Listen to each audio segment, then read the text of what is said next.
And what the enemy is doing in discouragement is he is trying to prevent you from laying the next brick down on the wall that God has called you to build. If he can get you to not invest in your kids, if he can get you to not use your gifts that is going to bear fruit in your 50s, your 60s, your 70s, so that faithfulness that is required, as Galatians chapter 6 verse 9 says, do not give up in doing good. For if you do not give up at the proper time, you will bear fruit. You will reap a harvest. If you don't like what you're reaping, change what you're sowing. Where are you going to be 5 years from now? What's your marriage going to be like? Your kids, your financial situation, your leadership, your life, your company, your business, your witness. Well, small, smart choices plus consistency plus time equals a radical difference. If you don't like what you're reaping, change what you're sowing. How are you going to get that job unless you take the first step of filling out the application? It's your dream job, but you got to take the first step, fill out the application. But you know what? That's where it starts. That's where everybody has to start, with that first step. And it's like that for anything in life. You have to take the first step. It's a small step in the right direction. It doesn't need to be big, right? It's just one small step. It's like they say, how do you eat an elephant? One bite at a time, right? It starts with that first step, the first bite. Doesn't need to be something big, doesn't need to be something profound, doesn't need to even be something difficult, just the right thing and the right step at the right time in the right direction. The journey of 1,000 miles begins with one step. The journey of 1,000 miles, it begins just with one step. Just start. There are so many people that have intentions. You see, life by the inch is a cinch, but life by the yard is hard. Take it little by little. Incremental increases day by day. Just a little, but start. There's a Chinese proverb that goes like this: even a journey of 1,000 miles begins with a single step. You think, man, it's overwhelming, all that's in front of me, but no matter how long the journey, it starts the same way as any journey does, with one step.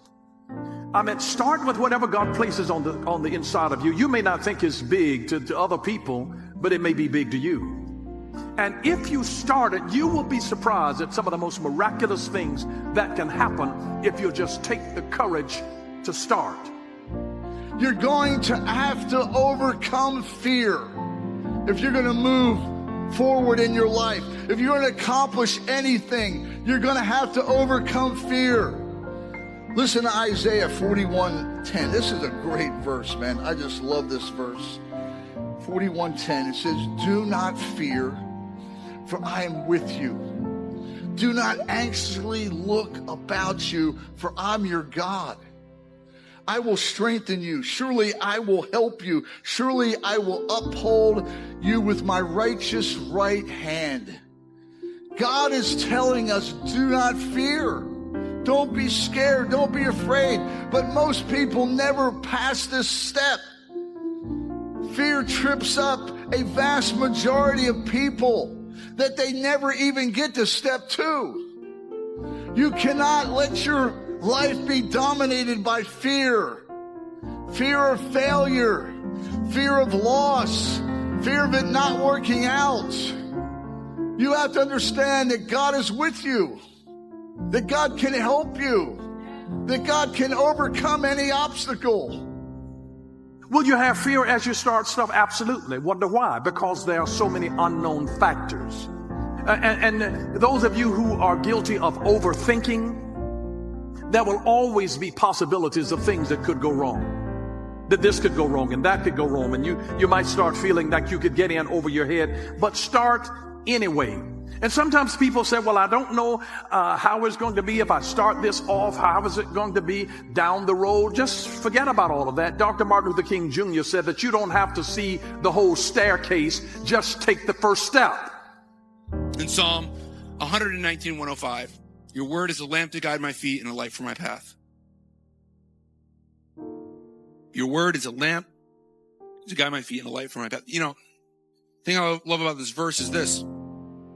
Saying God's word illuminates our feet and the path, but it doesn't say it illuminates the destination, right? It's not telling us where we're going. It's just saying, I'm just giving you enough so you don't trip and fall right here where you're at.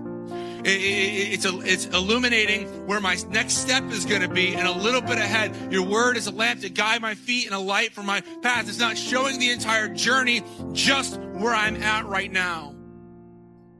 And people say, what do you do for a living? That's a really lame question. What do you do for a living? Let me ask you a more valuable question, if I may. What do you do while you're living? What do you do while you're living? Because most people do something for a living and do nothing while they're living. And you put as much time and attention into your dreams as you do your fears. So many people think all day long on what they're scared of. All that attention, all that energy going into the possibility of failure. When I win something, when I go after something, when I put the work in and achieve it, why don't we think that way? We're always thinking about losing something being taken from us, trying to maintain what we have. Why do we think that way? Why are we always thinking about the fears, the worst case scenario? All we do is put all that energy in there. Why don't we put the energy into the dreams that can be? We either give birth to our fear or we blaze the path of our dreams. You're either living your dreams or living your fears, one or the other.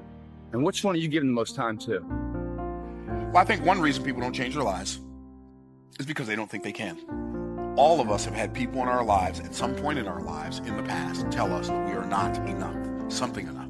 Not tall enough, not short enough, not pretty enough, don't sing good enough, don't dance good enough, not smart enough, not strong enough, not coordinated enough. You are not enough. We've all heard it. Be encouraged, and just know that in the midst of these storms, you may indeed be doing the will of God, because storms teach us, and in obedience to Christ, we sometimes encounter them. Isaiah and Jeremiah, and bad things happen within their lives, which is where we get some of these verses. God had a good plan for Elijah, and yet a crazy queen tried to hunt him down and kill him, and he wanted God to strike him dead. God has great plans for his people, but sometimes in those great plans, bad things happen. And that's because valleys, storms, and trials are a part of the Christian life. Charles Spurgeon said this: "The Christian gains by his losses. He acquires health by his sickness. He wins friends through his bereavements, and he becomes a conqueror through his defeats. Nothing, therefore, can be injurious to the Christian when the very worst things that he has are but rough waves to wash his golden ships home." It's got to be you, only you. Beating yourself day in, day out. Not like beating yourself up, but whatever you currently were, you try to beat that measure and grow and push it and push it. Growth comes from hitting failure and pushing past that. It's where all the beautiful things in the world are found. That little lesson of life, man, is congruent with everything in life. One of my favorite quotes: "Winners do consistently what losers do occasionally." Winners do consistently what losers are going to do occasionally. And I frame in my mind, man, when those hard days come, good. That's awesome. Why do I love that? I have stamina. I'm in this for decades. Most people aren't. When it gets hard, when that friction comes, they quit. Life's competitive. I don't quit. I have that vision in my head of where I'm going. I think long term, and I've got stamina to keep going.